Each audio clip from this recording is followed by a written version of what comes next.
আল্লাহ পাক রব্বুল ইজ্জত ওয়াল জালাল তার হাবিবকে বলেছেন পয়গম্বর আরবি, অনেক লোক আছে আপনার পিছনে সালাত পড়ে, মাসে মাসে আযান দেয়, মাসে মাসে ইকামত দেয়, আপনার মতো লম্বা জুব্বা পরে আপনার সঙ্গে মদিনার বাজারে ঘুরে বেড়ায়।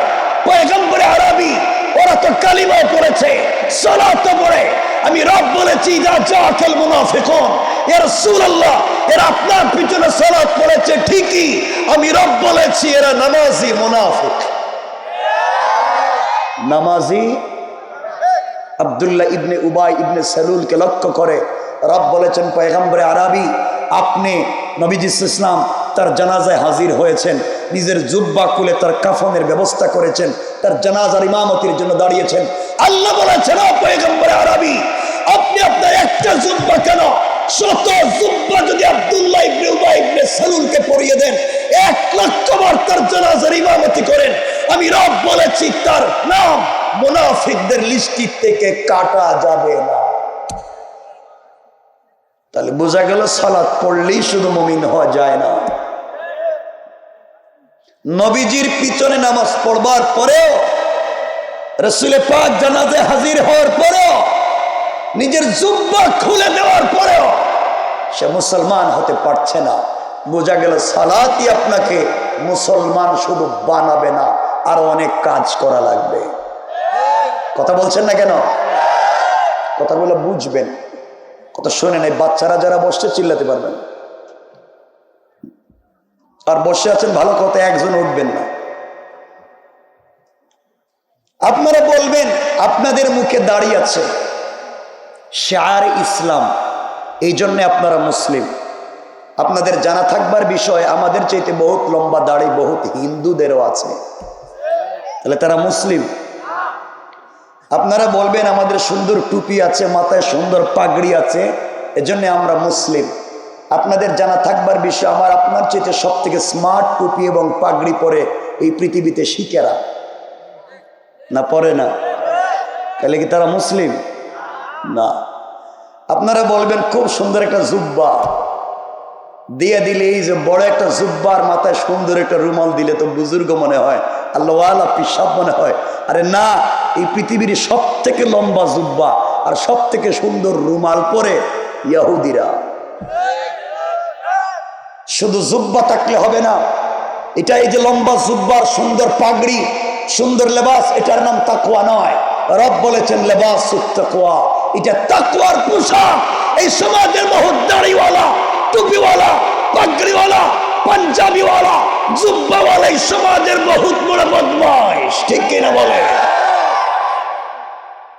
শুধু পোশাক থাকলে বুজুর্গ হওয়া যায় না। এটা হচ্ছে লেবাসুত তাকওয়া, আর তাকওয়া হচ্ছে দিলের ব্যাপার। আর তাকওয়া হাউনা, সুতরাং পোশাকই আপনাকে জান্নাতে নিবে না যদি আপনার ভিতরকার অবস্থার কন্ডিশন ভালো না হয়। কথা কি বোঝা যায়? এই সমাজ ব্যবস্থাকে নষ্ট করেছেন আপনারা, ইসলামের 12টা বাজিয়েছেন আপনারা। আমার সামনে যারা বসে আছে সকলে নিজেকে মুসলিম দাবি করছে। আমি বলছি শুনেন, এই সমাজ ব্যবস্থাকে নষ্ট করেছেন আপনারা। আমার সামনে অনেক মুরব্বী বসা, যাদের মুখের দাড়ি সাদা, পকেটে 1 হাত লম্বা তসবিহ আছে, হয়তো কোনো পীরের মুরিদ, হয়তো তওয়াফ করেছেন, হজ উমরা করেছেন। বহুত মুরব্বী আছে, আপনাদের মুমিন শাহিদ দাফনিয়ায় খবর নেন, 5 ওয়াক্ত নামাজ পড়ার পরেও এলাকার সব থেকে বড় সুদের ব্যবসায়ী। নাই? কথা বলেন নাই? কে বলেছে আপনি সালাত পড়বার পরে আপনি মুসলিম?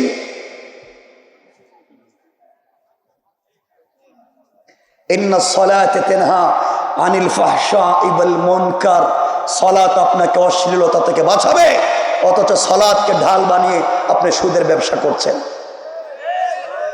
শুনে রাখো মুসলমানেরা, এই সমাজে যারা সুদের ব্যবসা করে তারা তাদের মায়ের সাথে জিনার মতো অপরাধ করে।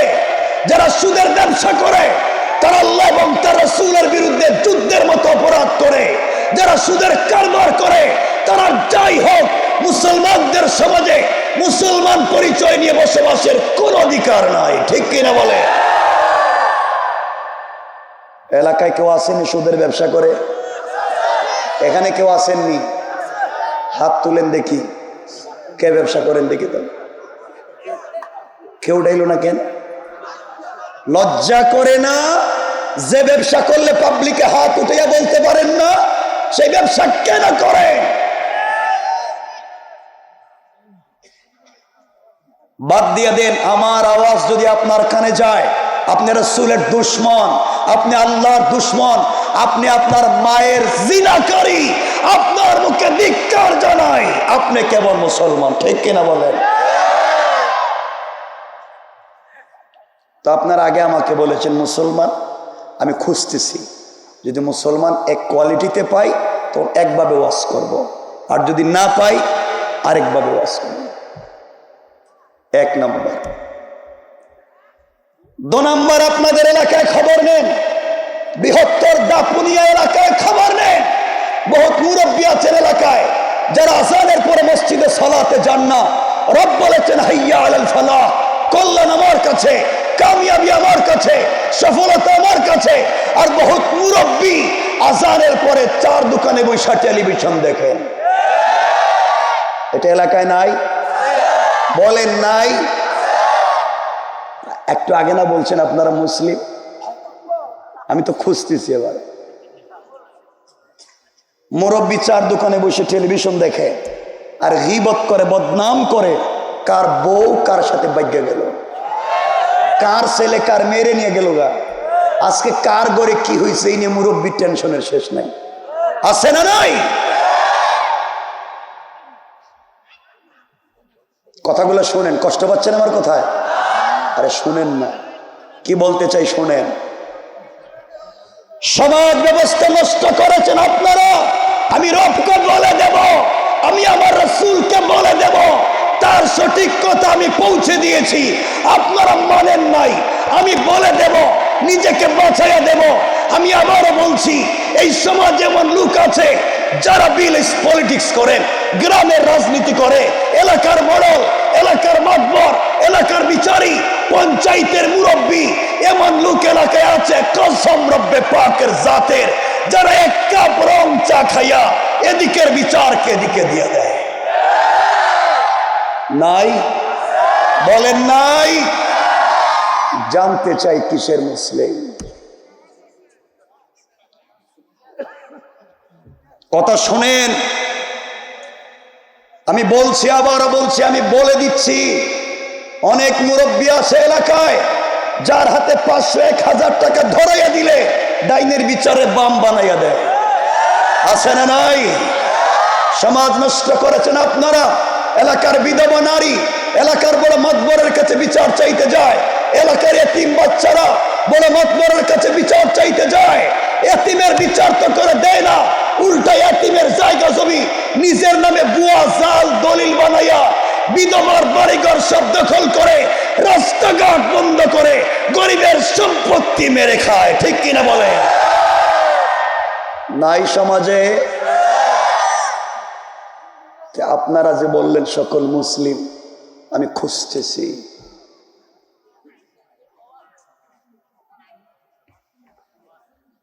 কেউ রাগ করবেন না, কেউ রাগ করেন না, আমি খুঁজতেছি, আমার দিলের তাকাজার কথা বলছি। এটা হচ্ছে সামাজিক অবক্ষয়। অনেক নেতা অনেক বক্তৃতা করেন, নেত্রীরা বক্তৃতা করেন, আমরা যুব সমাজকে এই করব, যুব সমাজকে এভাবে দিক নির্দেশনা দিব, যুব সমাজকে ভালো পথে নিয়ে যাব। কসম রব্বে পাকের জাতের, বাংলাদেশের যুব সমাজ, কলেজ ইউনিভার্সিটির ছেলে মেয়েদেরকে এই নেতা নেত্রীরাই ধ্বংস করেছে। এদের হাতে ধরিয়ে দিয়েছে ফেন্সিডিল, ইয়াবার, গাঁজা। ঠিক কিনা বলে? এরাই ধ্বংস করে দিয়েছে। সমাজ ব্যবস্থাকে নষ্ট করতে করতে এমন একটা জায়গায় আপনারা নিয়ে গিয়েছেন, এমন একটা জায়গায় সমাজকে নিয়ে গিয়েছেন, কসম রব্বে পাকের জাতের আমি কাউকে চিনি না। আপনাদের দাপুনিয়ায় খবর নেন, মোমেন শাহী সদরে খবর নেন, পুরা বিভাগে খবর নেন। সমাজ নষ্ট করতে করতে মসজিদ পর্যন্ত নষ্ট করেছেন।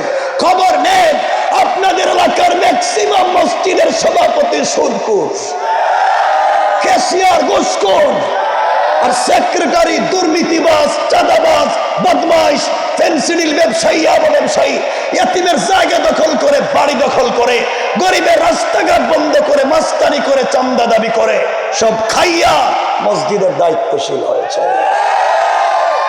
নাই? জানতে চাই। কষ্ট হচ্ছে মনে হয়, অসুবিধা হইতেছে মনে হয়।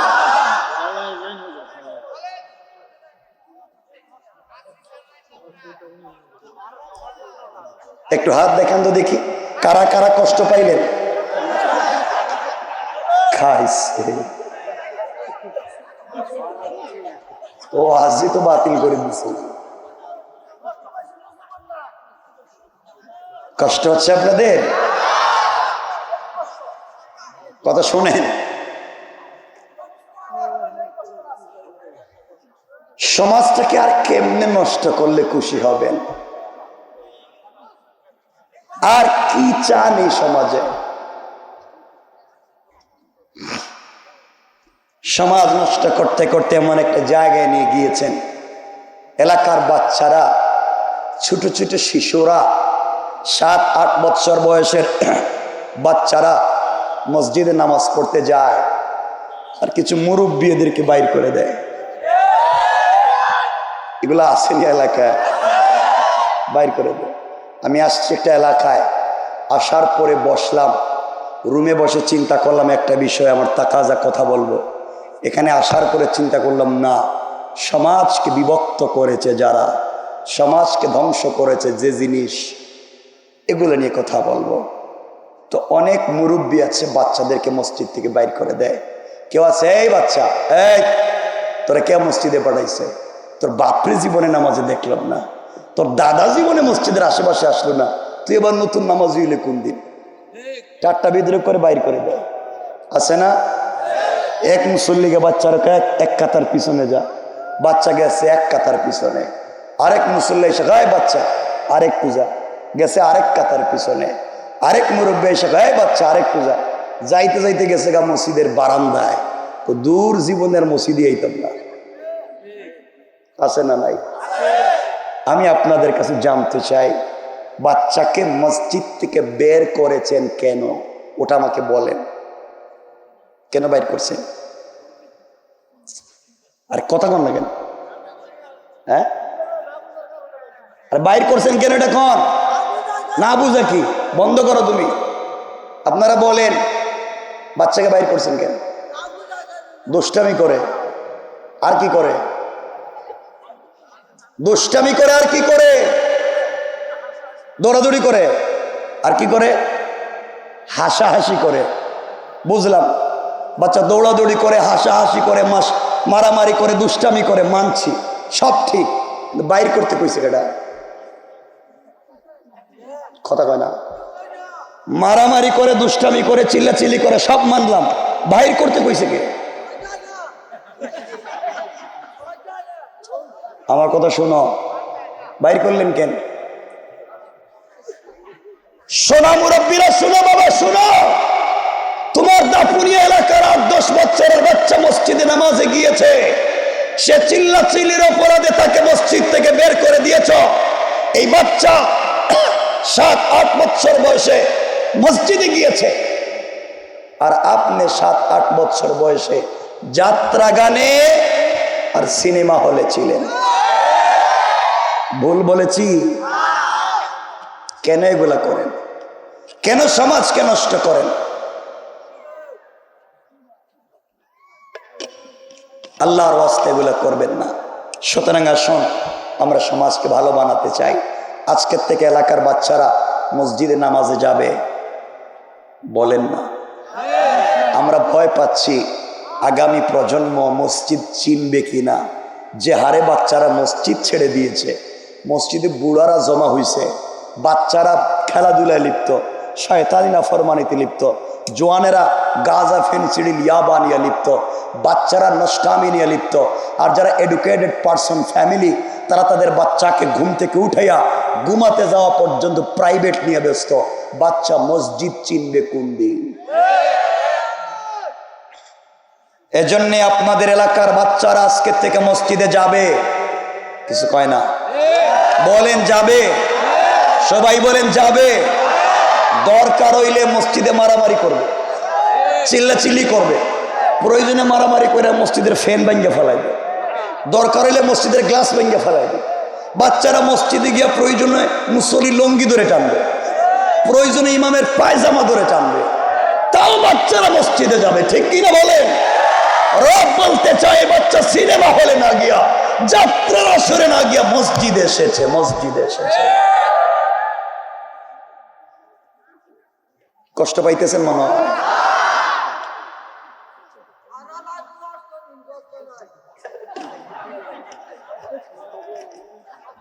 যাই হোক, কথাগুলো শুনে লম্বা করতে চাই না। এগুলো হচ্ছে সামাজিক অবক্ষয়। আরো অনেক অবক্ষয় আছে, এগুলা বললে আমার সময় কাজ করবে না, আরো অনেক কষ্ট পাবেন। আরে শোনেন, অনেক হুজুররা মসজিদের ইমাম যারা আছেন, আইম্মা কেরাম, খুতাবা আযম, এরা তো মসজিদে বলতে পারেন না, কারণ তারা বললে হুজুরের চাকরি থাকবে না। আমি তো চাকরি করি না এলাকায়, বললে কি আসে যায়। অনেক হুজুররা বলতে পারে না। দেখেন, মসজিদের অভাব নাই, কিন্তু প্রত্যেক মসজিদে গেলে দেখবেন চেয়ারের অভাব নাই। আসেনি আপনাদের এলাকায় চেয়ার? কি কয়, চেয়ার আছে মসজিদে? মসজিদের চেয়ারে বসে কে নামাজ পড়ে? মুরব্বীরা। কেন পড়ে? কি সমস্যা? পায়ে সমস্যা। আর কোন জায়গায়? কোমরের সমস্যা। আর কোন জায়গায়? শোনো, হাতে সমস্যা, পায়ের সমস্যা সব মানছি, কিন্তু যিনি চেয়ারে বসে মসজিদে নামাজ পড়লেন, তারে কি কেউ কুলে করে মসজিদে নিয়ে গেছে গা? না কুলে করে নিছে? গেল কেমনে? সবাই বলেন, আবার বলেন। হাইটে গেছে তো বসছে কেন? হাইটা গেছে তাইলে বসছে কেন? যদি বুঝতাম কেউ কুলে করে নিয়ে গেছে, তাইলে বেচারারা নিয়ে চেয়ারে বসাইছে। উনি তো হাইটা গেল, তা হাঁটছে তে বসছে কেন? না আপনাদের এলাকায় হাঁটে কি মাটিতে গড়াগড়ি করে হাঁটে, না পাও দিয়ে হাঁটে? তো ওখানে গিয়ে পাও দিয়ে খাড়াইল না কেন? বন্ডামি বাদ দিয়া দেন, নামাজের নামে আল্লাহকে অপমান করা বাদ দেও। আল্লাহর সামনে বসবার জন্য রব বলেছে, আমার সামনে বেয়াদবের মতো বসবো না। আমার ঘরে এসেছে, পা ভাঙ্গ, তাশাহুদের সূরাতে বসো, বেয়াদবের মতো পা লম্বা করে চেয়ারে হেলান দিয়ে বসবো না। ও মুরব্বি, আপনি মসজিদে গিয়ে পা লম্বা করে হেলান দিয়ে বসবার অধিকার নাই, অধিকার নাই। ঠিক কিনা বলেন? বাদ দেও নামাজের নামে শয়তানি। কোন ডাক্তার বলছে না যে আপনাকে দাঁড়ালে সমস্যা, ডাক্তার বলবে রুকু দিলে, সেজদা দিলে সমস্যা। আপনার কিডনিতে সমস্যা, বাল্বের সমস্যা, হাবিজাবিতে সমস্যা, রুকু দিলে, সেজদা দিলে। কিন্তু আপনি দাঁড়ালেন না কেন? দাঁড়ানোর কাম দাঁড়িয়ে করলেন না কেন? রুকু সেজদার সময় আপনি যদি বসতেই হয়, বসবেন হেলান দেওয়া চেয়ারে নয়, বসবেন টুলে। কিসে বসবেন? টুলে বসলে কি ভাব মারা যায়? টুলে বসলে কি হেলান দেওয়া যায়? টুলে বসলে আর ভাব থাকবে না, হাত পা উল্টা পাল্টা করলে পড়ে যাবেন। তাহলে টুলে বসলে বোঝা গেল ঠিক থাকবে, খুশু খুশু নামাজ ঠিক আছে কিনা। হেলান দেওয়ার ব্যবস্থা নাই, সোজা পিঠ সোজা থাকবে। ডাক্তারও বলছে আপনার মেরুদণ্ডেতে প্রবলেম, সোজা রাখবেন পিঠ। ঠিক আছে তো ইনশাল্লাহ? আমার কথা খারাপ পাইলেন মনে হয়? একটু হাত উঠে দেখান কারা কারা খারাপ পাইছেন। ওরে বাবা, কথাগুলো বুঝছেন তো এতক্ষণ? যুবকেরা তোমাদেরকে বলছি, শোনো ভাই, আমার কথা শোনেন। এভাবে কিছু কথা বলছি, খুব লম্বা করব না। যুবক ভাই তোমাদেরকে বলছি, আমিও তোমাদের মতো জোয়ান, আমিও তোমাদের মতোই তরুণ। দুনিয়ার সব কিছু আল্লাহ দিয়েছে। আমিও চাইলে পৃথিবীর যে কোনো আনন্দঘন টাইম কাটাতে পারি, সুযোগ দিয়েছে রব। আমি এসেছি তোমাদেরকে একটা মেসেজ দিতে, একটা ইনফরমেশন দিতে, একটা বার্তা দিতে। কিন্তু যুবক, তোমাদেরকে আমার আফসোস হয়, তোমাদেরকে বড় আফসোস হয়, আজ সব ভুলে গেছ, রবকে ভুলে গেছ, রবের কথা মনে নাই। দুনিয়া দুনিয়া বলে পাগল, টাকার পিছনে ঘুরতেছ, কিন্তু তুমি জানো না একদিন সব দুনিয়ায় পড়ে থাকবে, থাকবে না শুধু তুমি। ও দাপুনিয়ার মানুষ শোনো, একদিন তোমাদের এলাকার চৌধুরী বাড়ির চৌধুরী বাড়ি থাকবে, চৌধুরী সাহেব থাকবেন না। একদিন জমিদারের জমিদার বাড়ি থাকবে, জমিদার থাকবেন না। একদিন চেয়ারম্যানের চেয়ারম্যান বাড়ি থাকবে, চেয়ারম্যান থাকবেন না। একদিন এই বাজারের বড় ব্যবসায়ীর বাড়ি থাকবে, ব্যবসায়ী থাকবেন না। একদিন আপনার রক্ত ঝরা টাকায় বানানো বাড়ি থাকবে, থাকবেন না শুধু আপনি। একদিন আপনার দোকানের চেয়ারে আরেকজন বসবে, আপনার গাড়ির স্টারিংয়ে আরেকজন বসবে, আপনি যে বিছানায় ঘুমাতেন আরেকজন এসে ঘুমাবে। সব আগের মতো চলবে। আজ 2022 সালের ডিসেম্বর মাসের কয় তারিখ? 4 তারিখ চলে আসতেছে। 3 তারিখ রাত্র, জানো আজকের রাত্রে তোমার জিন্দগির শেষ। 2022-এর ডিসেম্বরের 4 তারিখের রাত্র, কেয়ামত অবধি আর 2022ও আসবে না, আজকের রাত্রেও আসবে না। এই রাতটা লিখিত হয়ে যাবে তোমার বিরুদ্ধে রবের কাছে সাক্ষী হিসাবে। এজন্য মুসলমানেরা শুনো, আল্লাহর ওয়াস্তে দুনিয়ার ফিতনা ভুলে যাও, সব কিছু ভুলে যাও, আল্লাহর পথে চলো, আল্লাহকে চিনো, আল্লাহকে বুঝো। ও যুবকেরা, তোমাদেরকে বলছি, যে কথা বলতে চাই শোনো। যুবক যারা আছো ভাই, পড়ালেখা তো বাদ দিয়ে দিয়েছ, তুমি আছো আর তোমার গার্লফ্রেন্ড আছে, প্রেমিকা আছে, ঠিক না? এই তো ঠিক, খুব মজায় আছো। শোনো যুবকেরা, কি বলতে চাই বুঝো। তুমি যার সাথে প্রেম করেছ, তোমার প্রেমিকা, যাকে না দেখলে তোমার ভাল লাগে না, হয়তো তার চামড়া বড় স্টাইলিস্ট, তার চেহারা বিউটিফুল, তার বয়স এক্সট্রা অর্ডিনারি করা। তুমি যখন তোমার প্রেমিকা, তোমার গার্লফ্রেন্ড তোমাকে টেলিফোন করে, তোমার বাতের প্লেট ফালাইয়া কুত্তার মতো দৌড় দাও। যুবক, তুই জানিস না, কসম রব্বে পাকের জাতের, যার প্রেমে পড়ে অস্তিত্ব নষ্ট করে দিলে, যার সৌন্দর্যের পাগল হইয়া দুনিয়া আখিরাত ভুলে গেলে, ও যুবক, আজকের রাত্রে যদি ওই মেয়েটা মরে যায়, কসম রব্বে পাকের জাতের 72 ঘন্টার ভিতরে তার সুন্দর চামড়ার থেকে বের হবে পোকা। ঠিক কিনা বলেন? পোকা। যুবক, তুমি যেই মেয়ের প্রেমে পড়েছ, যার প্রেমে পড়ে মা বাবার সঙ্গে খারাপ ব্যবহার শুরু করেছ, যার প্রেমে পড়ে ফেন্সিডিল ইয়াবা ধরেছ, যার সাথে সম্পর্ক করে মা বাপকে দেখতে পারো না, মা বাপের মুখে চুনকালি দিয়েছ, যুবক তুই জানিস না, যার জন্য দেশে বিদেশে ইনকাম করে সব টাকা ওই মেয়ের পিছনে খরচ করলে, জীবন যৌবন ধ্বংস করলে, যুবক ওই মেয়েটা যদি আগামীকালকে সকালবেলা ঘুম থেকে উঠে তোমার থেকে স্মার্ট, তোমার থেকে টাকাওয়ালা আরেকটা যুবককে পেয়ে যায়, হয়তো তোমাকে ভুলে যেতে 1 মিনিটও লাগবে না। রব আফসোস করে বলছেন, ইয়া আইয়ুহাল ইনসান মা গাররাকা বিরাব্বিকাল কারীম। এই মানুষ কে তোদেরকে ধোঁকা দিয়েছে, কে তোদেরকে বিভ্রান্ত করেছে আমার মতো মহান রব থেকে, অথচ আল্লাযী খালাকাকা, আমি তোদেরকে তৈরি করেছি। প্রেম যদি করতে হয়, সম্পর্ক যদি করতে হয়, সম্পর্ক করব কার সাথে? আওয়াজ করে বলেন, কার সাথে? আমার আল্লাহ তো আমার রসুলের সাথে সম্পর্ক করেছেন। আমার রসুলকে মাঝে মাঝে ডাক দিয়ে বলেছেন, ইয়া আইয়ুহাল মুদাসসির ইয়া আইয়ুহাল মুজাম্মিল কুম ফাআনজির ওয়া রাব্বাকা ফাকাব্বির ওয়া সিয়াবাকা ফাতাহহির ওয়া চাদর ওয়ালা চাদর খোলা, ও কম্বল ওয়ালা কম্বলের নিচ থেকে বের হও। ও কলিজার টুকরা বন্ধু হাবিবুল্লাহ, তুমি কম্বলের নিচে ঘুমিয়ে আছো, আল্লাহু আরশে ইস্তাওয়া। তোমার প্রেমিক রব তো আরশে আজিম একা একা ভাল লাগে না, বন্ধু তুমি খাদিজাকে নিয়ে কম্বলের নিচে, তোমার রব বলছে লা তাখুযুহু সিনাতুম ওয়ালা নাওম, তোমার সাথে একটা মিনিট কথা বলবার আশায় রাত্রবেলা ঘুমায় না, তুমি কম্বলের নিচে রব দাঁড়িয়ে অপেক্ষা করে কখন তাকে ডাক দিবা। ও কলিজার টুকরা বন্ধু, কম্বল ছেড়ে দাও, উঠো, বিছানা ছাড়ো, ঠান্ডা পানি দিয়ে ওযু করো, একটাবার দাঁড়িয়ে আমি প্রেমিককে সুবহান রাব্বিয়াল আ'লা বলে ডাক দাও। আমি রব কথা দিলাম আরশে আজিমে থাকবো না, সাথে সাথে তোমার ঘরের দরজায় হাজির হয়ে যাবে। হাজির। রব তো তার নাম, রব তোমাকে খুঁজে।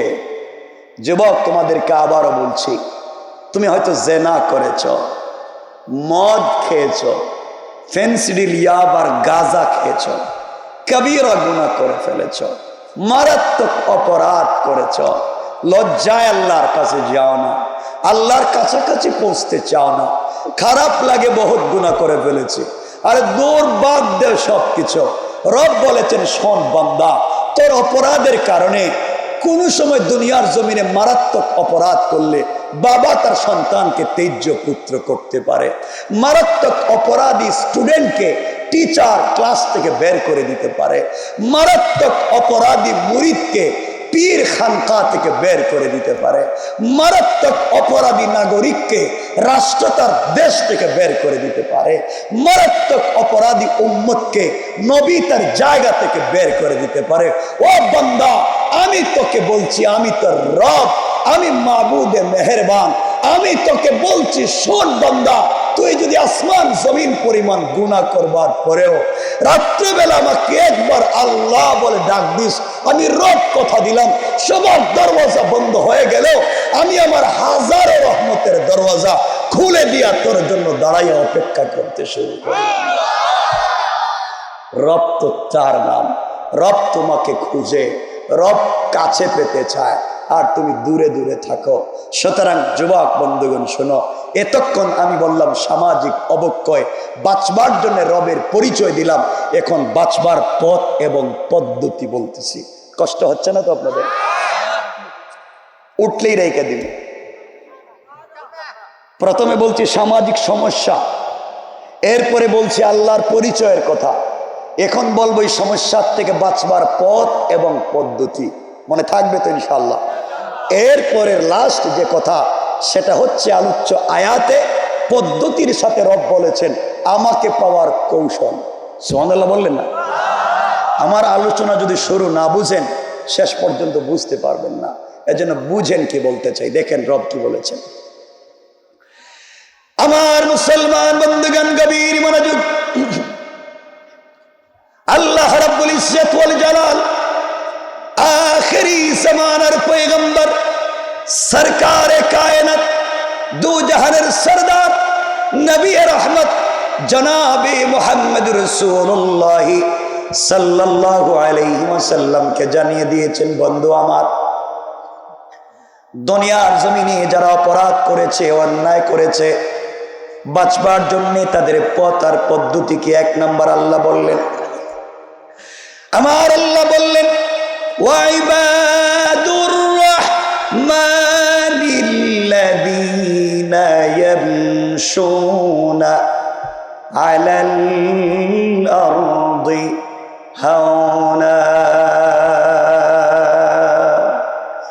আল্লাহ রাব্বুল ইজ্জত ওয়াল জালাল বললেন, মুসলমানেরা, এই দুনিয়ার জমিনে যারা আমি আল্লাহর গোলাম দাবি করবে, আশিক রাসূল দাবি করবে, আমি আল্লাহর গোলাম নিজেকে মনে করবে, আল্লাহ রাব্বুল ইজ্জত ওয়াল জালাল কোরআনে কারীমের 19 নম্বর পারা 25 নম্বর সূরা সূরাল ফুরকানের 63 নম্বর আয়াত থেকে আমার আল্লাহ ঘোষণা করে দিলেন, আল্লাহর গোলামের এক নম্বর গুণ হলো, আমার গোলাম দুনিয়ার জমিনে কোনোদিন অহংকার করতে পারে না।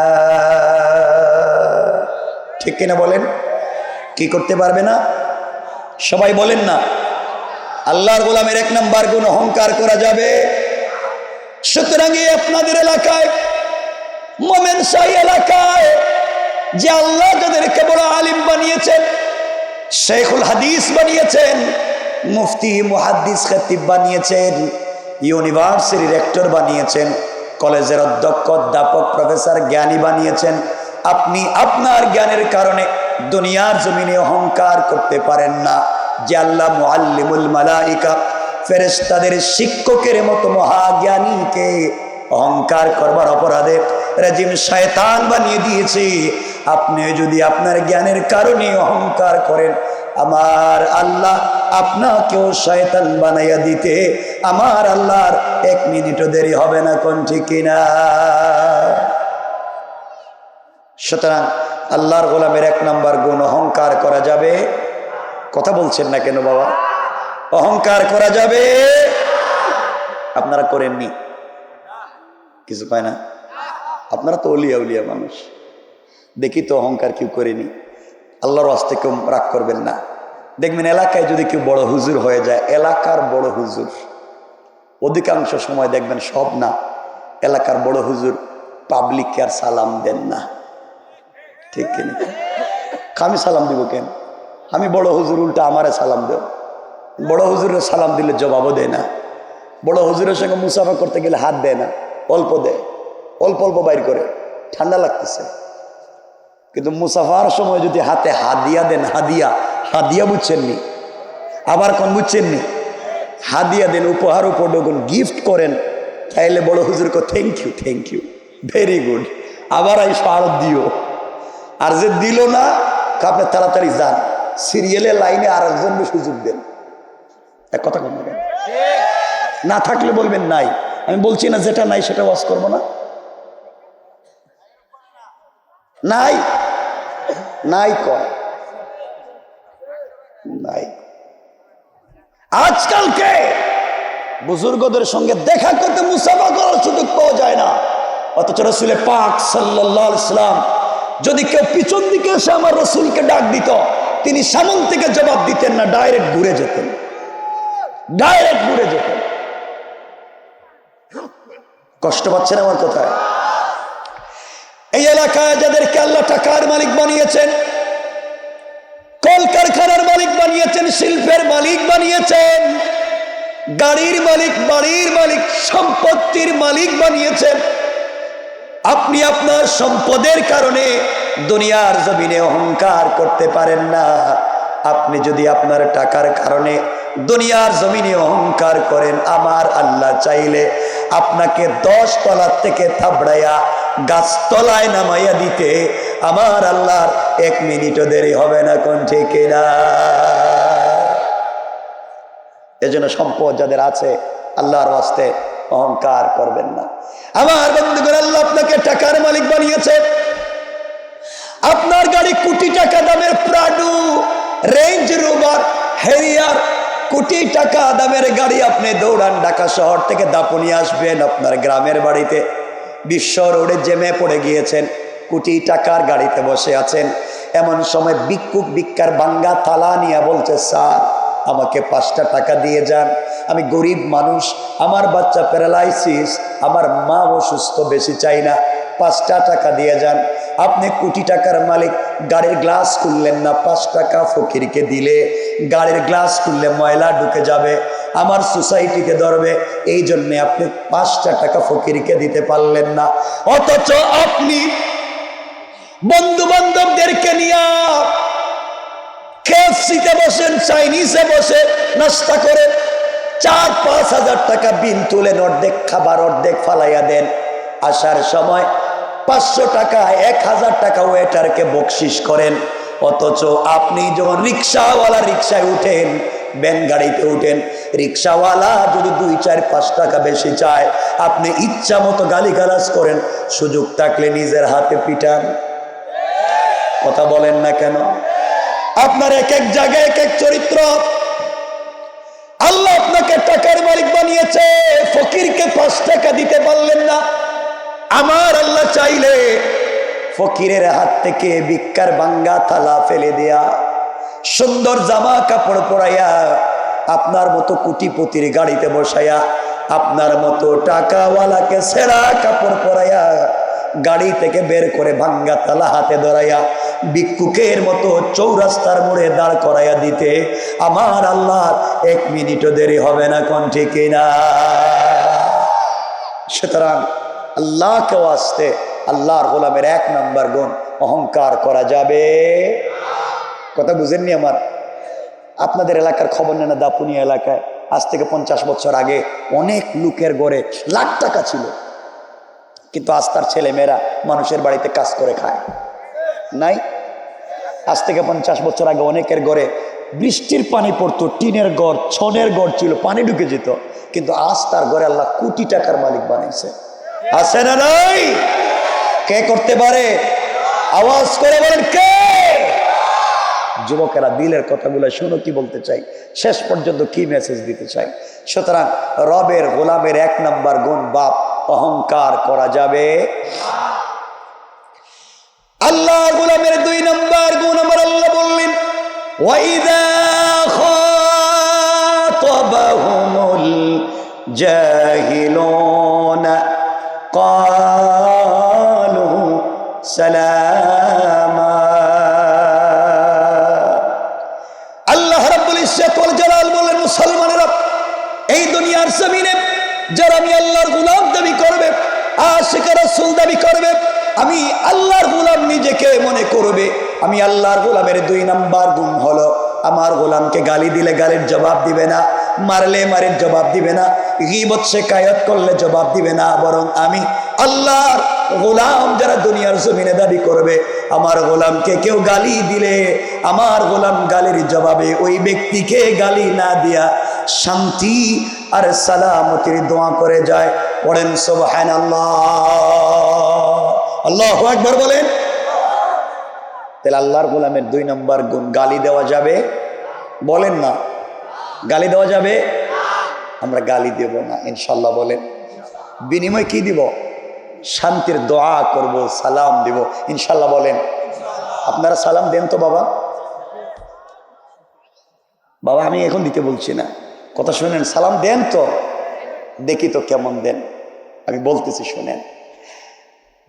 আম্মা জান আয়েশা সিদ্দিকা, শামাইল তিরমিজির হাদিস, আম্মা জান আয়েশা সিদ্দিকা রাদিয়াল্লাহু তাআলা আনহা বলছেন, শুনেন, আমি আমার স্বামীকে সালাম দেওয়ার জন্যে ঘরের কর্নারে কাপড়ের চিপায় লুকিয়ে থাকতাম, ঘরের দরজার চিপায় দাঁড়িয়ে থাকতাম যে নবীজিকে আমি সালাম দিব। কিন্তু কসম রব্বে পাকের জাতের, ওয়াল্লাহে আল্লাহর কসম, নবীজি গড়ে আসার বহুত দূর থেকে আমাকে সালাম দিতেন। সালাম সুবহানাল্লাহ বলবেন না? আয়েশা বলেন, আমি জিন্দগিতে চেষ্টা করে পারি নাই, আগে সালাম দিতে রাসূল আমাকে সালাম দিয়েছেন। তো হাদিসের অর্থ দাঁড়ালো, নবীজি আয়েশাকে সালাম দিয়েছেন না স্বামী স্ত্রীকে সালাম দিয়েছেন? কথা বললেন না কেন? আবার বলেন, কি অর্থ দাঁড়ালো? স্বামী স্ত্রীকে সালাম দিয়েছেন। এখন আপনারা বলেন, আপনারা যারা বিয়ে করছেন বউরে সালাম দেননি, মিথ্যা কথা কইবেন না কিন্তু, না বড় বহুত কষ্ট করে কইছেন না, না কোন কেন সালাম দেন না কেন? আগে বলেন শরম করে। ওরে বাবা, শরম করে কার? ওরে আল্লাহ রে আল্লাহ, যে শরম। বউরে সালাম দিবেন, সালাম দিবেন তো? আরে বলেন না, স্ত্রীরা সালাম দেন না কেন? চেষ্টা করবো কি তা? বউরে সালাম দিবেন। মুরব্বীর আমার চেহারার দিকে তাকাই আছে, হেরা মন হইতেছে, বলতেছে ওদের 70 বছর গেছে গা, আপনি এখন কি ওয়াজ করতেছেন, ঘরে গিয়ে সালাম দিবেন, কি মনে করবে? সালাম দিবেন, বলেন না সালাম দিবেন, ঘরে সালাম দিবেন। যে স্বামী তার স্ত্রীকে সালাম দিবে, খুলুন খুতবা, যে স্বামী তার স্ত্রীকে সালাম দিবে, নবীজি বলেছেন তার ঘরে রহমতের 92টা দরজা খুলে যাবে। আজকের থেকে বউরে সালাম দিবেন।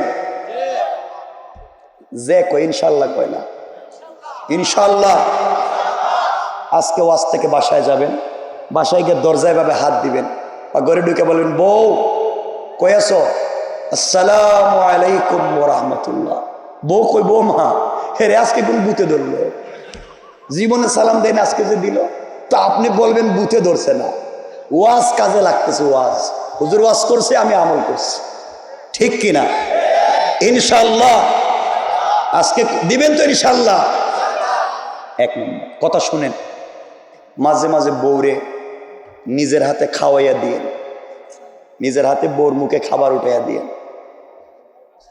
কিছু কয় না, আমি বুঝি না, কই এলাম ঠিক কি ইনশাল্লাহ কয় না, ইনশাল্লাহ কয় না। আরে বউর কথা শুনলে আপনাদের এত মিজাজ খারাপ হয় কেন? বউ বিয়ে করছিলেন কেন আপনারা? বউরে নিজের হাতে খাওয়াইবেন। আমি তো জানি তো, আমি সব বুঝি তো, আমি তো উগান্ডা থেকে আসিনি, আমি এই দেশের নাগরিক, আমি বুঝি। আপনারা তো নিজের হাতে বউরে খাওয়াইতে পারেন না, আপনারা তো খাওয়াইতে পারবেন পাশের বাড়ির বাবিরে খাওয়াইতে পারবেন। এই দেখ, এটা ঠিক, নিজের বউরে খাওয়াইতে পারেন, নিজের বউরে খাওয়াবেন। কষ্ট না হলে আমি 1 মিনিট একটা হাদিস বলি, কষ্ট হচ্ছে না তো? নবীজি একদিন জোহরের সালাত পড়ে ঘরে ঢুকতেছেন, দরজা পর্দা সরাইয়া দেখেন আম্মা জান আয়েশা কাপড় পরতেছেন, শামাইলে তিরমিজি। তো নবীজি ডাক দিয়ে বলেন, আয়েশা, আল্লাহ তোমাকে এত সুন্দর করে বানাইছে, কিন্তু তুমি কেমন মেয়ে, কাপড় পরতে পারো না? আয়েশা রাদিয়াল্লাহু তাআলা আনহা, আমাদের কলিজার টুকরা মা, তিনি ফিরলেন, ফিরে বলেন, কেমন স্বামী আপনি, রাহমাতাল লিল আলামিন, একদিন বউরে একটা কাপড় পরাই দিতে পারলেন না। সুবহানাল্লাহ বললেন না?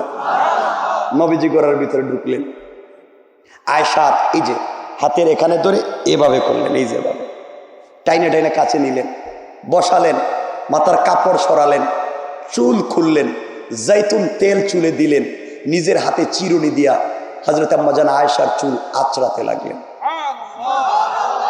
চুল আঁচড়াইয়া, চুল বেনি করে দিয়া, কাপড় পরাইয়া দিয়া বললেন, এখন কেমন হয়েছে? হযরত আম্মা জান আয়েশা বললেন, মনে হইল আমি জান্নাতুল ফিরদাউসে বসে আছি আর আমার স্বামীর সাথে খুনসুটি করতেছে। সুবহানাল্লাহ। এটা ছিল তাদের জিন্দেগি, তাদের চমৎকার লাইফ। তো আপনার এমন নাই কেন? নাই কেন? আমার দিকে তাকান, মাঝে মাঝে বউরে নিজের হাতে খাওয়াইয়া দিবেন। বলেন ইনশাআল্লাহ, বলেন না ইনশাআল্লাহ? পারেন না? মাঝে মাঝে স্ত্রীরে যেভাবে কাপড় পরাইলে সুন্দর লাগে এভাবে কাপড় পরাইবেন, নিজের হাতে পরাইয়া দিবেন। দরকার হলে বউর চুলরে কালারিং করে দিবেন, কালার করবেন। ঠিক আছে তো? না কইছে কেডা? খুব জাননেওয়ালা। কই যায় এই বাড়ির জায়গা? ওরে আল্লাহ, বউ জায়গা জায়গা রাখছেন কেন? যাওয়াইয়া দেন না কেন? জায়গা বউ বিয়া করছে কে? তুমি বিয়া করছে না গ্রামের পাবলিক বিয়া করছে? জায়গা কর। হের সাথে আপনার হাতের সাথে ওর পায়ের সাথে রশি লাগাই রেখে দিয়ে ও জায়গা।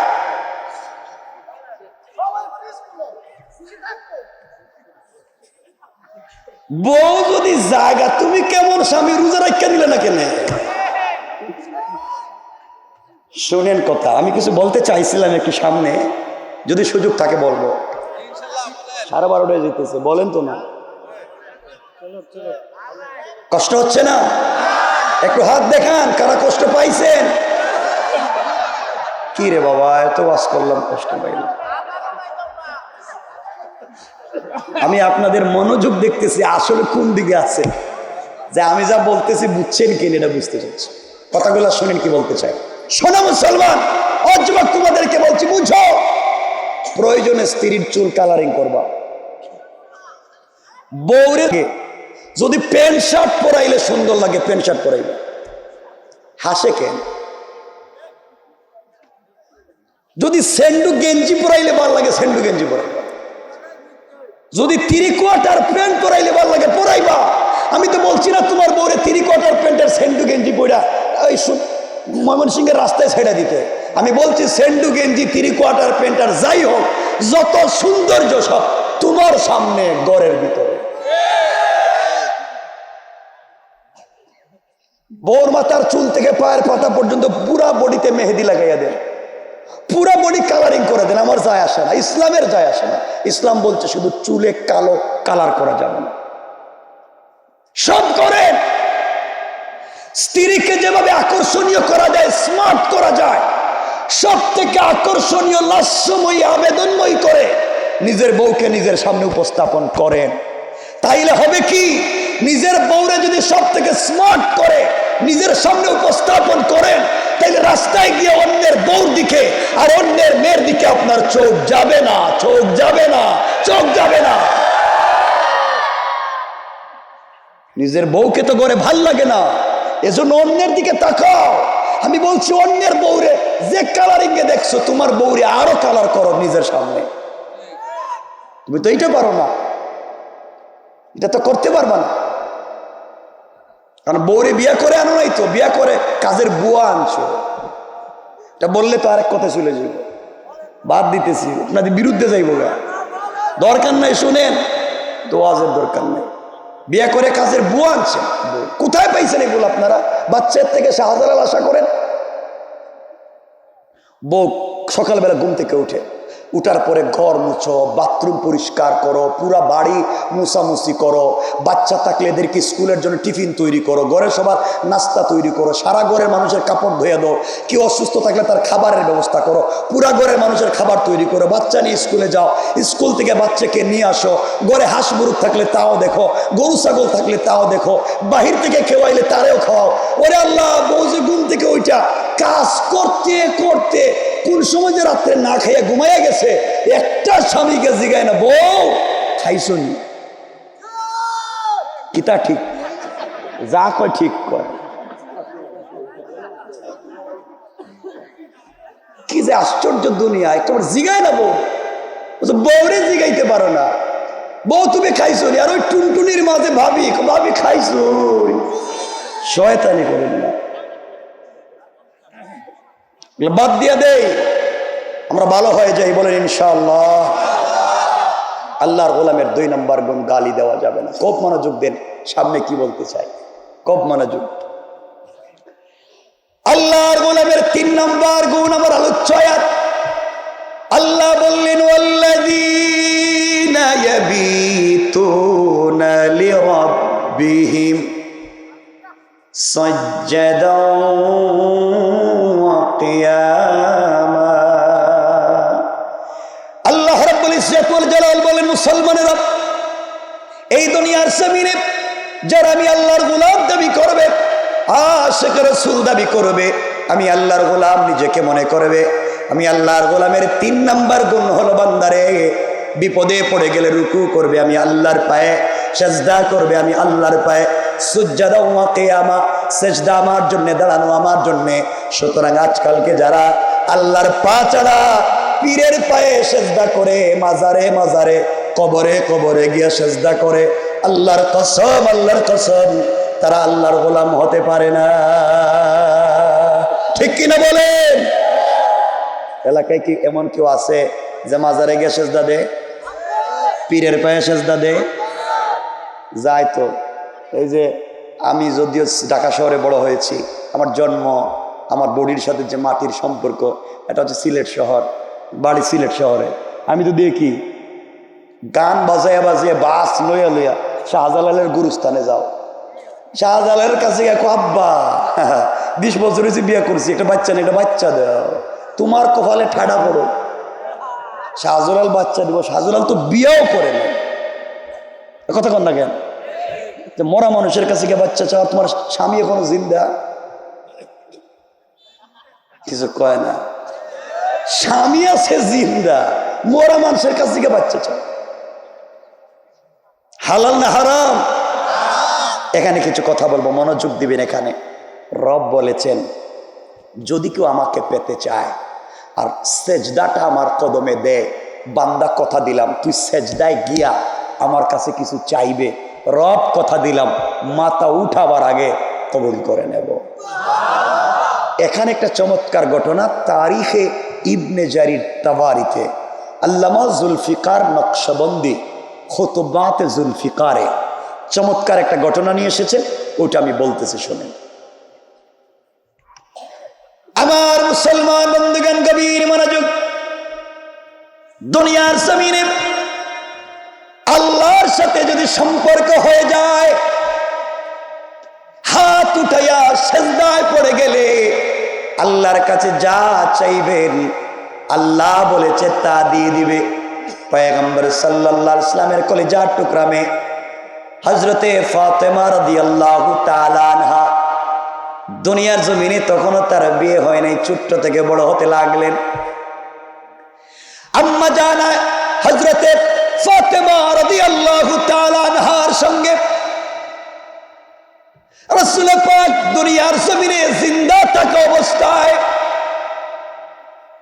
एक इहुदीर मेर सम्पर्क हये गेल, एक इहुदीर मेर बंधुत्व हये गेल। इहुदीर मेर संगे रसूल पाकेर सम्पर्क तैरी हये गेल, रसूल पाकेर मेये फातेमार सम्पर्क तैरी हये गेल। एक दिन दुई दिन ना, जुल्फिकार नक्शबंदी खुतबाते जुल्फिकारे बोलेन कमपक्षे 12 बछरेर काछाकाछि हजरते फातेमार संगे इहुदीर मेर सम्पर्क हये गेल। इहुदीर मेয়েটা যতক্ষণ থাকে ততক্ষণ শুধু চিন্তা করে হযরতে ফাতেমা কি করেন, কি বলেন, কেমনে চলেন দেখতে চায়। দীর্ঘদিন এভাবে কাটায়া দেওয়ার পরে ইহুদির মেয়ে একদিন নিজের বাড়িতে পৌঁছল। নিজের বাড়িতে গিয়েছে, তার আব্বা জান ডাক দিয়া বলেছে, আমার মা রে, তোমার জন্য एक शिल्पपति इहुदीर छेलेके आमी ठीक करेছি, তোমাকে তার কাছে বিয়ে দিতে চাই, ওই ছেলের সঙ্গে তোমাকে বিয়ে দিতে চাই। মা, তুমি কি আমার এই বিয়েতে রাজি কিনা আমাকে বলো। ইহুদীর মেয়েটা ডাক দিয়া বলছে, আব্বা জান, আপনি আমার জন্য পাত্র ঠিক করেছেন, আমার আপত্তি নাই। অবশ্যই আপনি আমার জন্য খারাপ চিন্তা করবেন না বাবা, কিন্তু আব্বা জান, আপনি আমার জন্য পাত্র ঠিক করেছেন, আমি বিয়েতে রাজি কিনা আপনাকে এই মুহূর্তে বলতে পারবো না। আগামী কালকে বিকেল পর্যন্ত আমাকে সময় দেন। আব্বা জান, কালকে দিনের বেলা সন্ধ্যার সময় আপনার কাছে অরিজিনাল ফয়সালা জানায়া দেব, আমি আমার সিদ্ধান্তের কথা বলে দেব আব্বা জান। এই কথা বলে মেয়েটা দৌড়াইয়া চোখের পানি ছেড়ে হযরতে ফাতেমার কাছে এসেছে, কান্না করে ডাক দিয়ে বলছে, বোন আমার, এই জিন্দেগিতে তুমি চলার পথে আমাকে যতগুলা পরামর্শ দিয়েছ, সকল পরামর্শ আমার বাস্তব জীবনে সব ঠিক ছিল, পারফেক্ট ছিল। আমি ইহুদি, তুমি মুসলিম, কিন্তু তুমি কোনোদিন আমার ক্ষতি চাও নাই, ভালো চাইলা ছাড়া। ও ফাতেমা, আজ তোমার কাছে আমি এসেছি একটা পরামর্শের জন্যে। আমি আমার লাইফের সিদ্ধান্ত নিতে চাই তোমার পরামর্শ মতে। ফাতেমা বললেন, বোন রে, কি বলতে চাও বলো। মেয়েটা ডাক দিয়া বলছে, বোন ফাতেমা, আমার বাবা এই দুনিয়ার এক শিল্পপতি ইহুদির ছেলের সঙ্গে আমার বিয়ে ঠিক করেছে। তোমার কাছে আমি জানতে চাই, বাবার সিদ্ধান্ত করা, বাবার চোখে দেখা ইহুদির ছেলেকে আমি বিয়ে করব কিনা। ফাতিমা ডাক দিয়ে বললেন, বোন রে, বিয়ে করবা কিনা একান্ত তোমার পার্সোনাল ব্যাপার। আমি মুসলিম, তুমি ইহুদি, কোনোভাবেই তোমার ব্যক্তিগত বিষয়ে পরামর্শ দিতে পারবো না। মেয়েটা ডাক দিয়া বলছে, বোন ফাতিমা, এই জন্মে যত পরামর্শ তুমি আমাকে দিয়েছ, আমার জিন্দেগিতে একটা পরামর্শ উল্টা যায় নাই, সব আমার জিন্দেগিতে পরিষ্কার পারফেক্ট হয়েছে। আমি আমার জিন্দেগির সিদ্ধান্ত নিতে পারতেছি না। আমি মনে করেছি আমার চাইতে, আমার জীবনের চাইতে তোমাকে বেশি বিশ্বাস করি, কারণ তোমাকে নিজের চোখে দীর্ঘদিন থেকে দেখেছি। জীবনে আমানতের খেয়ানত করো নাই, জীবনে কোনোদিন অন্যায় কথা বলো নাই, জীবনে ইনসাফের উল্টা চলো নাই। আমার বিশ্বাস, তুমি যদি আমাকেই কোনো সিদ্ধান্ত দাও, পরামর্শ দাও। সৃষ্টিকর্তা মনে হয় আমার ব্যাপারে কোনো খারাপই রাখবে না। কোন সুবহানাল্লাহ, আল্লাহু আকবার বলেন। কষ্ট হচ্ছে আপনাদের? 12:30 হয়ে গেছে। শুনে না না, এত রাত্র ঠিক না। শুনে আমি বলতেছি, শুনেন। সারা রাত মনে প্লাস্টিক মনে শুনেন না কি বলতে চাই। এমনি দেরিতে বসছি। মেয়েটা বলতেছে আমার নিজের সিদ্ধান্ত না, বাবা ছেলে ঠিক করেছে। ফাতেমা, খুব চমৎকার একটা ঘটনা, হয়তো চেঞ্জ হয়ে যেতে পারে লাইফের জিন্দেগি যদি শেষ পর্যন্ত বুঝেন। মেয়েটা ফাতেমাকে বলছে, বোন তুমি আমাকে সিদ্ধান্ত দাও আমার জিন্দেগির, বিয়ে করব কিনা। আর আমাদের দেশের মেয়েদেরকে যদি আব্বাজান জিগাইতো, মা তোমার তো আমি ভালো একটা ছেলে দেখছি, খুব স্টাবলিশ, টাকাওয়ালা, সম্পদশালী বা একটা ভদ্র আল্লাহওয়ালা, তুমি কি বিয়েতে রাজি? মেয়ে কই, আব্বাজান আমি কলেজে পড়ি, ইউনিভার্সিটিতে পড়ি, আমি ম্যাচুয়েট, আমার ব্যাপারে তুমি সিদ্ধান্ত কি দিবা? আমি তো 5 বছর আগে বল্টুরে পছন্দ করি। হে বল্টুর সাথে তার প্রেম। এগুলো হচ্ছে আমাদের সোসাইটির কন্ডিশনার কালচার। সমাজ নষ্ট হয়ে গিয়েছে, সমাজ চরিত্রহীন হয়ে যাচ্ছে। আমার বন্ধুগণ, আমার ভাইরা, মেয়েটা ফাতেমাকে বলছে, বোন তুমি বলো না আমি কি সিদ্ধান্ত নিব। আমার মুসলমান বন্ধুগণ, গভীর মনোযোগ। এবার ফাতেমা বললেন, বোন রে তুমি আমাকে বারবার জিজ্ঞাসা করতেছো, বোন আমি বলে দিলাম তোমার বাবাজি সিদ্ধান্ত নিয়েছে তুমি মেনে নাও। আমার মন বলতেছে উপকার হবে, ক্ষতি হবে না। মেয়েটা ডাক দিয়া বলছে, ফাতেমা রে আমি তোমার কথা রাজি, আমি বাবার পছন্দ মতো ছেলেকে বিয়ে করতে রাজি, কিন্তু আমার একটা শর্ত আছে। কি শর্ত? শর্ত হলো তুমি আমার বিয়েতে যাইবা। তুমি যদি আমার বিয়েতে না যাও, পৃথিবীর কোন ছেলেকে আমি বিয়ে করব না। হযরতে ফাতেমা বললেন, বোন আমার, আমি মুসলিম, তুমি ইহুদি, তোমরা আমার বাবাকে দেখতে পারো না, আমার বাবাকে তোমরা জাত শত্রু মনে করো।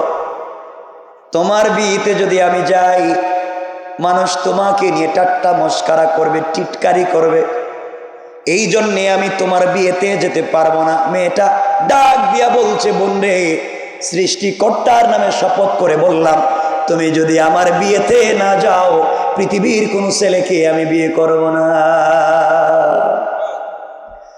হযরতে ফাতেমা ডাক দিয়ে বললেন, বোন রে কথা দিলাম, যাও তোমার বিয়েতে আমি যাব। মেয়েটা খুশি হয়ে গিয়েছে, দৌড়াইয়া তার আব্বাজানের কাছে গিয়ে বলছে, আব্বাজান আমি বিয়েতে রাজি। বাবাও বলছেন, মা তুমি রাজি হয়েছ, আমি বড় খুশি হয়েছি। মেয়েটা ডাক দিয়ে বলছে, আব্বাজান আমি একটা শর্তে রাজি। কি শর্ত? শর্ত হলো বাবা, আমার বিয়েতে মুহাম্মদ ইবনে আব্দুল্লাহর মেয়ে ফাতেমাকে দাওয়াত করেছি, ওই মেয়েটা আসবে, সে আসলে পরে আমি বিয়ে করব। ইহুদি দাঁড়িয়ে গিয়েছে আর ডাক দিয়ে বলেছে, মেয়ে আমার কি বলতে চাও? যার ছায়া আমাদের দুশমন, তার মেয়েকে তোমার বিয়েতে দাওয়াত করেছো। মুহাম্মদ ইবনে আব্দুল্লাহর মেয়ে যদি তোমার বিয়েতে আসে, দুনিয়ার মানুষ আমাকে নিয়ে মস্করা করবে, টিটকারি করবে। তুমি কেমনে বললা ফাতেমা তোমার বিয়েতে আসবে? আব্বা জান অবশ্যই আসবে, আমি তো বলে দিয়েছি। ইহুদি বলতেছে, মা রে তোমার বিয়েতে যারা আসবে সব তো টাকাওয়ালা, কোটিপতির ছেলে মেয়ে, সবার থাকবে দামি দামি পোশাক। ফাতেমা তো এমন বাবার মেয়ে যাদের ঘরে 3 বেলা 1 বেলা খাবার থাকে না, যাদের ঘরে মাসের পর মাস যায়, ঘরের চুলায় আগুন পর্যন্ত জ্বলে না। সে যদি তোমার বিয়েতে আসে,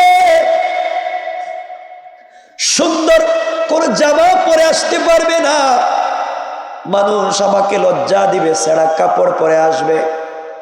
মেয়ে বলছে, আব্বা জান আপনি যাই বলেন, মুহাম্মদ ইবনে আব্দুল্লাহর মেয়েকে আসতে বাধা দিলে বিয়ে করব না। বাবা দেখলো আমার একমাত্র সন্তান, আর কেউ নাই, আমি যদি বিয়ে দিতে না পারি, মেয়ে যদি রাজি না হয়, তো সমাজে মুখ দেখাতে পারবো না। বাবা কৌশল করে বলছে, মারে তুমি যখন এত অনুনয় বিনয় করতেছো, আমি রাজি, আমি রাজি। মুহাম্মদ ইবনে আব্দুল্লাহর মেয়ে তোমার বিয়েতে আসবে, আমি রাজি মারে, কিন্তু আমারও শর্ত আছে। আব্বা জান, তোমার আবার শর্ত কি জানতে চাই। ইহুদি বলতেছে, মেরে আমার শর্ত হলো মুহাম্মদ ইবনে আব্দুল্লাহর মেয়ে যদি তোমার বিয়েতে আসতে হয়, অবশ্যই ছেঁড়া কাপড় পরে আসতে পারবে না, সবার মতো সামাজিকতা মেনটেন করে একটা নতুন জামা কাপড় পরে আসতে হবে। মেয়েটা ডাক দিয়া বলেছে, আব্বা জান অবশ্যই ফাতেমা আসবে, প্রয়োজনে নতুন জামা কাপড় পরে আসবে। বাবা বলছে, ঠিক আছে, আমার আপত্তি নাই। ইহুদির চিন্তা হলো ফাতেমা কাপড় পাবে না, আসতেও পারবে না। মেয়েটা দৌড়াইয়া হযরতে ফাতেমার বাড়িতে পৌঁছে গিয়েছে। ডাক দিয়া বলেছে, বোন আমার, তুমি আমার বিয়েতে যাও, আমার বাবা রাজি হয় না, আমার বাবা চায় না। অনেক অনুনয় বিনয়ের পরে আমার বাবা রাজি হয়েছে। বোন, শর্ত দিয়েছে, তুমি আমার বিয়েতে গেলে নতুন জামা পরে যাওয়া লাগবে। ফাতেমা কান্নায় ভেঙ্গে পড়ে ডাক দিয়া বলছেন, বোন আমার, যার ঘরে মাসের পর মাস চলে যায়, যেই বাবার ঘরের চুলায় আগুন জ্বলে না, বাবা কোনোদিন আমাকে নতুন জামা এনে দিতে পারেনি, কিন্তু আমার কোনো অভিযোগ আমার বাবার উপরেও নাই, আমার অভিযোগ আমার রবের উপরেও নাই। না কে দিন কাটাইয়া দেই, এভাবে যদি কষ্ট করে চলে যায়, কলিজার টুকরা বন্ধু, আমার আল্লাহ আমাকে বলেছেন কিয়ামতের দিনে আমাকে তিনি বেইজ্জত করবেন না। এই জন্যে দুনিয়ার হায়াতে জিন্দেগি কষ্ট করে কাটাইয়া দেই। বিশ্বাস, আমি যখন সেজদায় পড়ে যাই, আমি আমার রবের সঙ্গে কথা বলি, তখন আমি শান্তি পাই। বন্ধে, তোমার বিয়েতেও যেতে পারবো না, আমি নতুন জামা পাবো না। মেয়ে বলছে, তুমি যাওয়াই লাগবে, নতুন জামা পরে যাওয়া লাগবে। হযরতে ফাতেমা বললেন, কোনো সুযোগ নাই। এবার মেয়েটা হযরতে ফাতেমাকে জড়াইয়া চোখের পানি ছেড়ে ডাক দিয়ে বলেছে, ফাতেমা, আমি দেখেছি কোন প্রয়োজন পড়েছে, দীর্ঘদিন তোমার সঙ্গে চলবার কারণে আমার অভিজ্ঞতা হয়েছে, তোমার কোন জিনিসের প্রয়োজন পড়েছে, তুমি কোন জায়গায় ব্যথা পেয়েছ, কষ্ট পেয়েছ, তুমি না বলেছ তোমার একজন প্রিয় বন্ধু আর প্রেমিক আছে যার নাম আল্লাহ, তুমি না বলেছ তার কাছে কোনো জিনিস বললে তোমাকে ফিরাইয়া দিবে না, তুমি না আমাকে বলেছ তুমি যখন তোমার সালাতে দাঁড়িয়ে যাও, যখন তুমি সূরা ফাতিহা তিলাওয়াত করো, তোমার প্রত্যেকটা আয়াতের শেষে তোমার রব তুমি বলেছ জবাব দেয়। ও ফাতেমা, তুমি আমাকে বলেছো সুন্দর দুনিয়া সবকিছু সৃষ্টি করেছে তোমার রব। আমার মন বলছে তুমি তাকে এত ভালোবাসো, সে তোমাকে এত ভালোবাসে, নামাজে দাঁড়ালে জবাব দেয়। আমার মন বলছে তুমি যদি তো তার কাছে কাপড়ের আবদার করো, আমার মন বলছে তোমার মতো ফাতেমাকে তোমার আল্লাহ ফিরাইয়া দিবেন। এখন সুবহানাল্লাহ, আল্লাহর নাম শুনে হযরতে ফাতেমা রাদিয়াল্লাহু তাআলা আনহা আবেগী হয়ে গেলেন, নিজেকে সামলিয়ে রাখতে পারলেন না, চোখের পানি ছেড়ে সেজদায় পড়ে গেলেন আর ডাক দিয়ে বললেন, বোন রে তুমি চলে যাও, আমি কথা দিলাম বোন রে, তোমার বিয়েতে যাব এবং পৃথিবীর সব থেকে দামি কাপড় পরে আমি তোমার বিয়েতে যাব। কোন সুবহানাল্লাহ, আল্লাহু আকবার বলে। আমার বন্ধুগণ, কষ্ট হচ্ছে না তো? ফাতেমা বলছেন, আমি তোমার বিয়েতে যাব, দামি একটা কাপড় পরে যাব। লম্বা কথা, বহুত লম্বা। বিয়ের তারিখ কাছাকাছি চলে আসছে, কাছাকাছি নিয়ে আসতেছি আমরা, মদ্যখানের বিষয় বাদ দিয়ে। বিয়ের তারিখ কাছাকাছি চলে আসছে। মেয়েটা এসে ফাতেমার কাছে বলছে, বোন, কাপড়ের কি ব্যবস্থা করছো, বিয়ে না কালকে? ফাতেমার চিন্তা হয়েছে, আসলেই তো ভুলে গেছি, কাপড় কোথায় পাবো? বোন, মনে আমি যেতে পারবো না। বলে, তুমি কিন্তু ওয়াদা দিয়েছ যাবে এবং নতুন জামা পরে যাবে। আমি কিন্তু এটা বলেও দিয়েছি বাবাকে, বাবা ফাতেমা আসবে, নতুন জামা পরে আসবে। বোন, তুমি আমাকে ছোট করো না, তোমাকে আমি বহুত ভালো করে চিনি। ফাতেমা বললেন, যাও, কথা যেহেতু দিয়েছি ব্যবস্থা একটা হবেই। আল্লাহু আকবার বললেন না? আরো জোরে বলেন না, আল্লাহু আকবার। কেমন ঈমান চিন্তা করেন আমার মুসলমান বন্ধুগণ, গভীর মনোযোগ। রাত্র হয়ে গিয়েছে, হযরতে ফাতেমা মুসল্লা বিছিয়ে দিয়েছেন, সিজদার মধ্যে পড়ে গিয়েছেন, আল্লাহকে ডেকে ডেকে বলতে শুরু করেছেন, আল্লাহ তাআলা, এই দুনিয়ার জমিনে সারাদিন কষ্ট করি, না খেয়ে পড়ে থাকি, আর চিন্তা করি সারাদিন যায় না কেন, সূর্য ডুবে না কেন? সূর্য ডুবে গেলে, রাত্র হয়ে গেলে আমি নামাজে দাঁড়াইয়া তোমার সঙ্গে কথা বলতে পারি। আয় আল্লাহ, কতদিন চলে গেল না খেয়ে শুধু পানি পান করে রোজা রেখেছি, কত রাত্র শুধু শুকনা খেজুরকে সেহরি খেয়েছি। আয় আল্লাহ, জীবনে তোমার কাছে আমি ফাতেমা কিছুই চাই নাই। এতদিনের তোমার সঙ্গে আমার সম্পর্ক, সারাদিন অপেক্ষা করি কেমনে রাত্র হবে।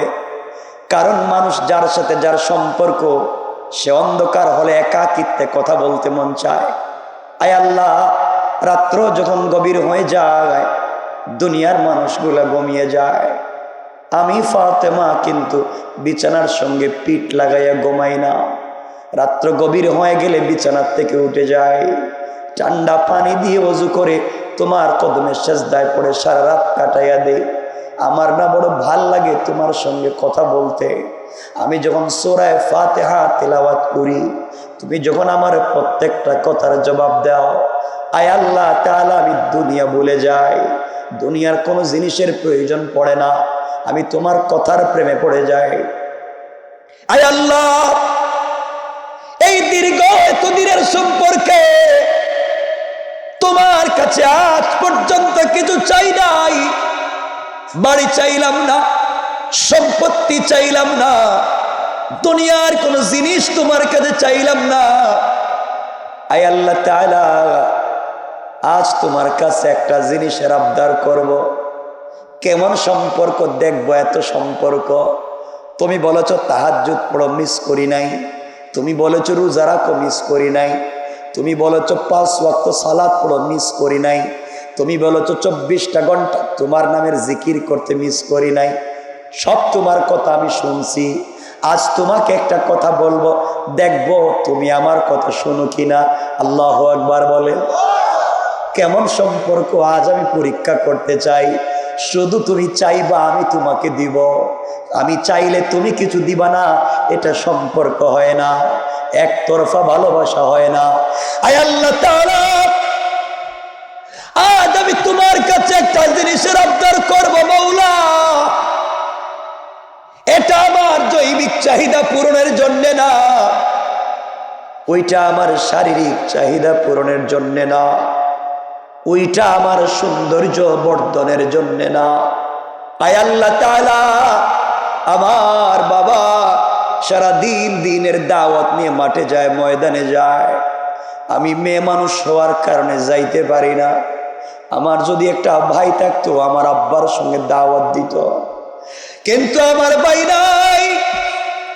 আমি ফাতেমা মেয়ে হওয়ার কারণে যাইতে পারি না, দ্বীনের দাওয়াত মানুষের কাছে নিয়ে যেতে পারি না।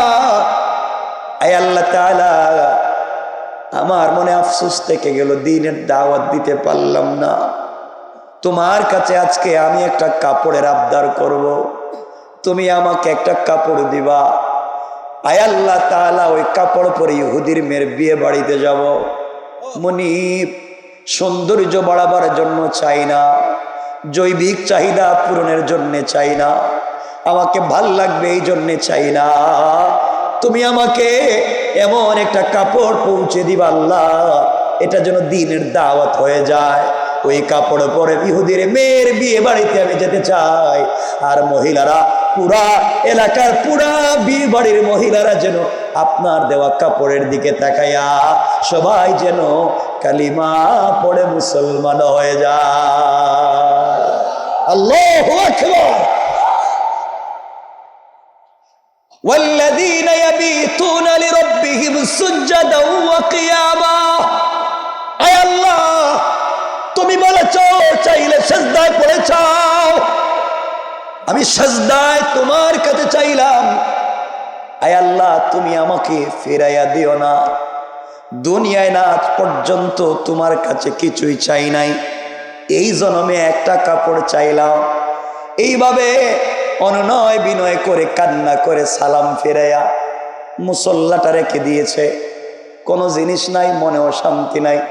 পিছন দিকে তাকাইয়া কসম রব্বে পাকের জাতের হযরতে ফাতেমা তাকাইয়া দেখে ঘরের কর্নারে দুইটা কাপড়ের প্যাকেট দেখা যায়। আল্লাহু আকবার বলেন।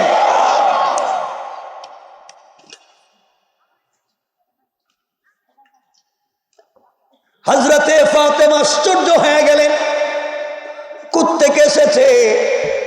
দুটা কাপড়ের প্যাকেট হাতে নিলেন, আবেগী হইয়া হাউমাউ করে কাঁদতে লাগলেন।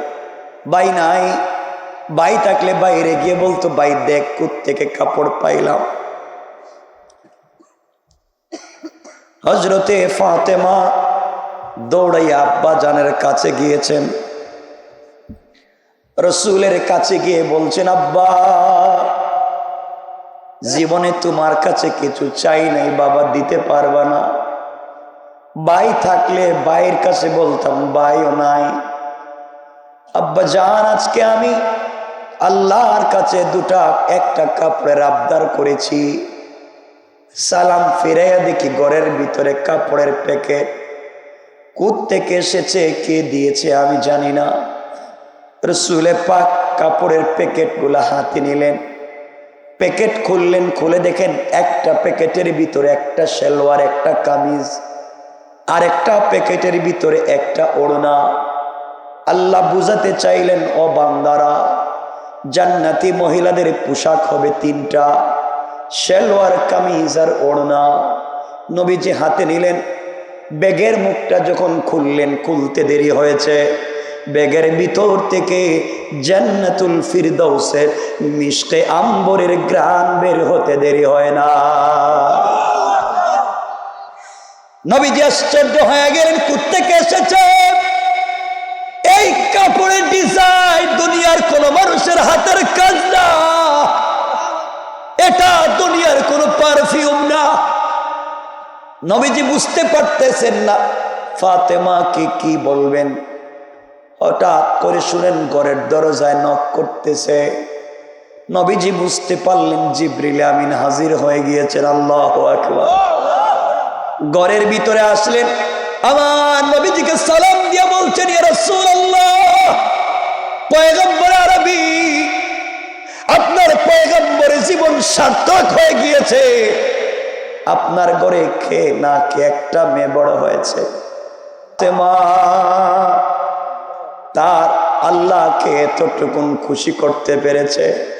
আল্লাহ তার ইবাদতে এত খুশি হয়েছেন পয়গম্বর, সে আল্লাহর কাছে একটা কাপড়ের আবদার মাত্র করেছে, আর আল্লাহ আমাকে দিয়া জান্নাতুল ফিরদাউস থেকে পূর্ণাঙ্গ কাপড়ের একটা সেট পৌঁছাইয়া দিয়েছে।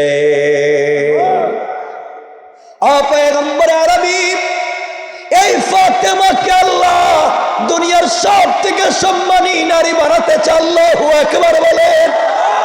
আল্লাহ তো সম্মানী বানাইয়া দিয়েছে।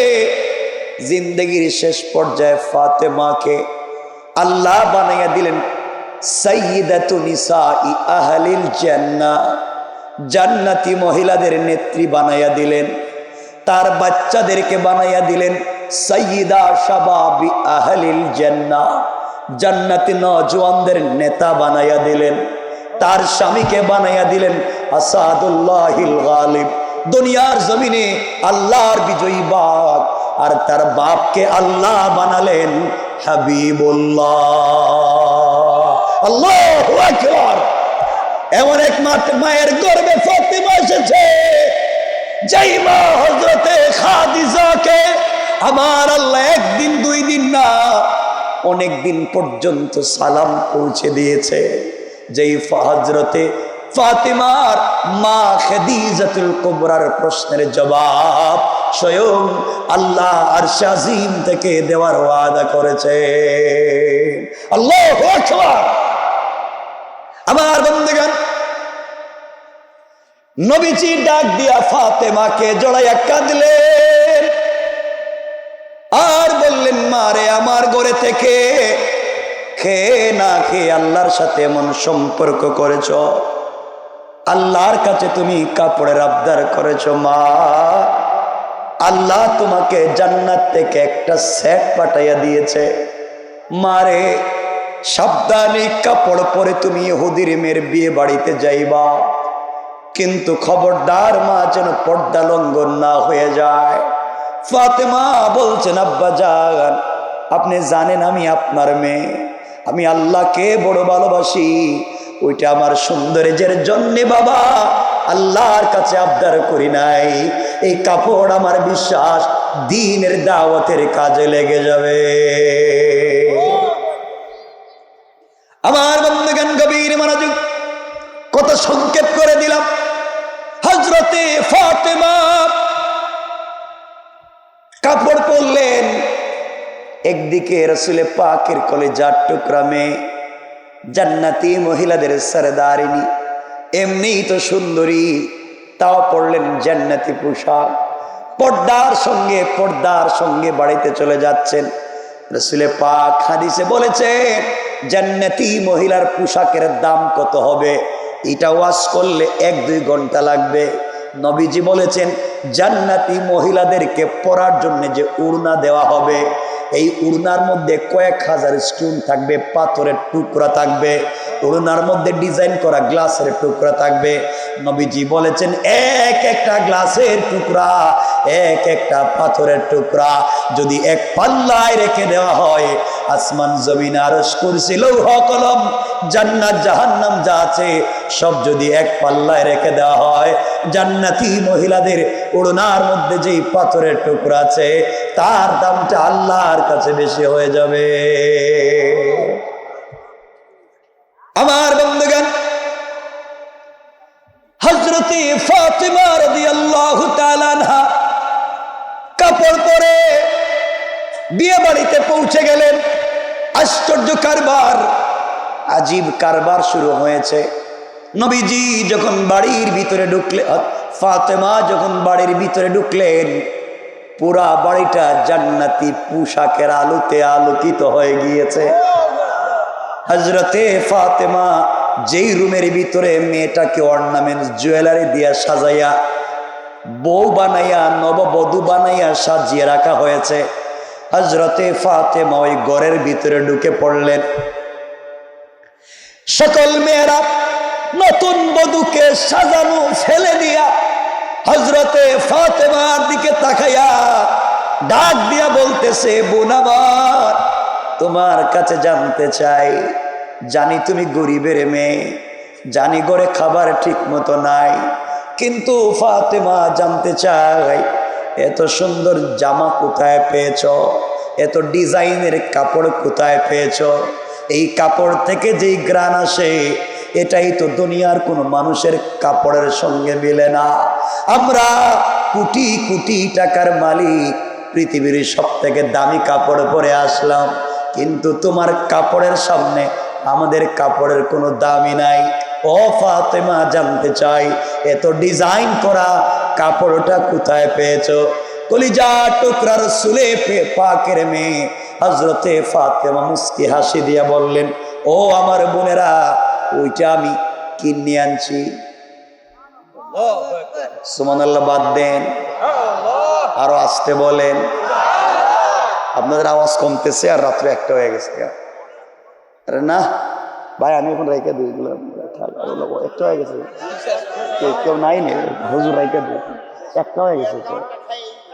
আরে বাবা একটা হয়ে গেছে। আরে পাগলা নাকি তা? ঠিক আছে ঠিক আছে ঠিক আছে, মাশাআল্লাহ ঠিক আছে, বসেন। রাত্র একটা হয়ে গেছে, আর কতক্ষণ ওয়াজ করব? 1-2 মিনিট শোনেন। ওরে আল্লাহ রে আল্লাহ, বসেন, শোনেন, দিল থেকে শুনেন কি বলতে। রাত্র একটা আপনারা বসে আছেন, এই জন্য কথা বলতেছি। কোন সময় রাইকা দিতেন? আমার বন্ধুগণ, এবার ফাতিমা বলছেন, বোনেরা তোমরা কি বুঝো? আমি ফাতেমা মার্কেট থেকে কিনে আনছি। মহিলারা জিদের বসে বলছে, ফাতেমা কোন মার্কেট থেকে কিনে আনছো? আমরা তো দুনিয়ার সব মার্কেট চিনি, মার্কেটের দোকানও চিনি, দোকানের ম্যানেজাররেও চিনি, তার টেলিফোন আমাদের কাছে আছে, ঠিক না? কিছু কয় না? আপনাদের এলাকায় দেখবেন মহিলারা মার্কেট তো চিনি, দোকানদাররেও চিনি, হে টেলিফোন নম্বর কাছে আছে, ঠিক না বলেন? অনেক স্ত্রী আছে মার্কেটে যায় স্বামীরে নিয়ে, তো দেখবেন একবারে হাই হিল জুতা, আলতাল কাতরা লিপস্টিক সব লাগায় সাইজা গুইজা ব্যাগ একটা কান্দে নিয়ে মার্কেটে যাইতেছে বউ, স্বামীও আছে সাথে, স্বামী পিছনে পিছনে, আর 3 মাসের বাচ্চা একটা কুলে নিয়ে করতেছে, হ্যাঁ বেচারা পিছে পিছে হ্যাঁ করতেছে, আর বউ মাস্তানের মতো হাঁটতেছে সামনে দিয়ে, মনে হচ্ছে দারোগা যায়, দারোগা, ঠিক না বলেন? আরে জামাই বিয়া করছিলা কেন, রোজা রাখলে না কেন? আমার বন্ধুগণ, হযরতে ফাতেমা বলছেন, শোনো আমি কিনে আনছি। মহিলারা বলে, কিনে আনছো মানে? কোন দোকান থেকে আনছো? আমরা তো সব দোকান চিনি, কোনো দোকানে তো ডিজাইন দেখলাম না। কোন মার্কেট থেকে আনছো? কোন মার্কেটে তো ডিজাইন নাই। ফাতেমা বললেন, শোনো কিনে আনছি। আমি যে দোকান থেকে কিনছি তোমরা দোকানই চিনো না। আল্লাহু আকবার বললেন না? খবরদার, জীবনের রাস্তাঘাটে বাইরে হইছো না তুমি, দোকান চিনো, আমরা চিনি না মানে সব চিনি। ফাতেমা বললেন, দেখো উল্টা পাল্টা কইরো না, তোমরা দোকানও চিনো না, যে মার্কেট থেকে কিনছি মার্কেটও চিনো না। আল্লাহু আকবার। এমনকি আমি ফাতেমা এই মার্কেটে যেই রাস্তা দিয়া গেছি সেই রাস্তাও তোমরা চিনো না। আল্লাহু আকবার। মহিলাদের জিদ কম না বেশি? কয় কি রাস্তাও চিনি না, এই কোন মার্কেট? দোকানও চিনি না, মার্কেটও চিনি না, হে সব চিনি, আর ডিজাইনও তো দেখতেছি কারো সাথে মিলে না, কোন ফ্যাক্টরি বানাইল? মহিলারা বলছে, ফাতেমা হাবিজাবি কোনো কথা বুঝি না, বলো কোত্থেকে বানাইছো, কোন মার্কেট থেকে বানাইছো, কোন দোকান থেকে কিনছো কোন? এবার ফাতেমা বললেন, বোনরে যেই দোকান থেকে আমি কাপড় কিনে নিয়ে এসেছি, বোনেরা এই দোকানের নাম জান্নাতুল ফিরদাউস। আল্লাহু আকবার। যেই মার্কেট থেকে কাপড় কিনেছি ওই মার্কেটের নাম জান্নাত, আর ওই মার্কেটে যাওয়ার রাস্তা হলো ইহদিনাস সিরাতাল মুস্তাকিম। ও মহিলারা, তোমরা যদি সিরাতে মুস্তাকিম নামক রাস্তা দিয়ে চলো, সামনে গেলে জান্নাত নামক একটা মার্কেট পাইবা, ওই মার্কেটে গেলে জান্নাতুল ফিরদাউস নামক একটা দোকান পাইবা, ওই দোকানে গেলে পরে আমার চাইতে আরো দামি দামি কাপড় পাইবা। কোন সুবহানাল্লাহ। মহিলারা এরকম না, আমি তো শুনছি না জীবনে, কোন মার্কেট, কোন দোকান, কোন রাস্তাগুলো তো চিনি না। কি বলো তুমি, না কই? ফাতেমা বললেন, দেখো যা বলছে সব সত্য, কিন্তু এই মার্কেটে, এই দোকানে, এই রাস্তা দিয়ে যে কেউ যাইতে পারবে না। যাইতে গেলে একটা আইডি কার্ড লাগবে, পরিচয় পত্র লাগবে, পরিচয় পত্র ছাড়াই রাস্তা দিয়ে কাউরে যাইতে দিবে না। মহিলারা কয়, তাই নাকি? বলে হ্যাঁ। বলে তাইলে বলো পরিচয় পত্র কি? ফাতেমা বললেন, শুধু পরিচয় পত্র থাকলেই হবে না, পরিচয় পত্রে একটা পিন নাম্বার আছে, আইডি কার্ডে একটা গোপন নাম্বার আছে, এই নাম্বারটা মনে রাখতে হবে। সুবহানাল্লাহ বললেন না? আল্লাহু আকবার বলেন। তোমার কার্ড আছে এটিএম বুথের কার্ড, তোমার পিন নাম্বার মনে নাই, কাজ করবো নি? ফাতেমা বলছেন দেখো শুধুমাত্র আইডি কার্ড পরিচয়পত্র থাকলে হবে না, পিন নাম্বারটা মনে রাখতে হইব। মহিলারা কই এটা তো জীবনও শুনলাম না, এটা কত তুমি? এবার ফাতেমা বললেন বোন শোনো, আইডি কার্ডের নাম হলো ইসলাম, পরিচয়পত্রের নাম ইসলাম, আর ইসলাম নামক পরিচয়পত্রে যে গোপন সিরিয়াল আছে ওই নাম্বারের নাম হলো লা ইলাহা ইল্লাল্লাহ মুহাম্মাদুর রাসূলুল্লাহ। আল্লাহু আকবার। ও মহিলারা, ইসলাম নামক আইডি কার্ড ধারণ করে লা ইলাহা ইল্লাল্লাহ নামক পিন নাম্বার যদি মনে রাখতে পারো, এটা সামনে নিয়ে চললে, সামনে গেলে সিরাত মুস্তাকিম নামক রাস্তা পাইবা, আরো সামনে গেলে জান্নাত নামক মার্কেট পাইবা, এই মার্কেটে গেলে জান্নাতুল ফিরদাউস নামক দোকান পাইবা। এবার মহিলারা কাপড়ের দিকে তাকায়া নিজেকে আর সামলিয়ে রাখতে পারল না। ফাতেমাকে বলছে বোন রে আর দেরি করা যায় না, হাত লম্বা করে দে, আমাদের সবাইকে এই মুহূর্তে এই কালিমা পড়াইয়া মুসলমান বানাইয়া দে। এই কথা বলবার সাথে সাথে হযরতে ফাতেমার কাপড়ের দিকে তাকাইয়া একসাথে 342 অথবা 442 জন মহিলা একসাথে দাঁড়াইয়া দাঁড়াইয়া কাপড়ের দিকে তাকাইয়া কালিমা পড়ে মুসলমান হয়ে যায়। আল্লাহু আকবার বলে।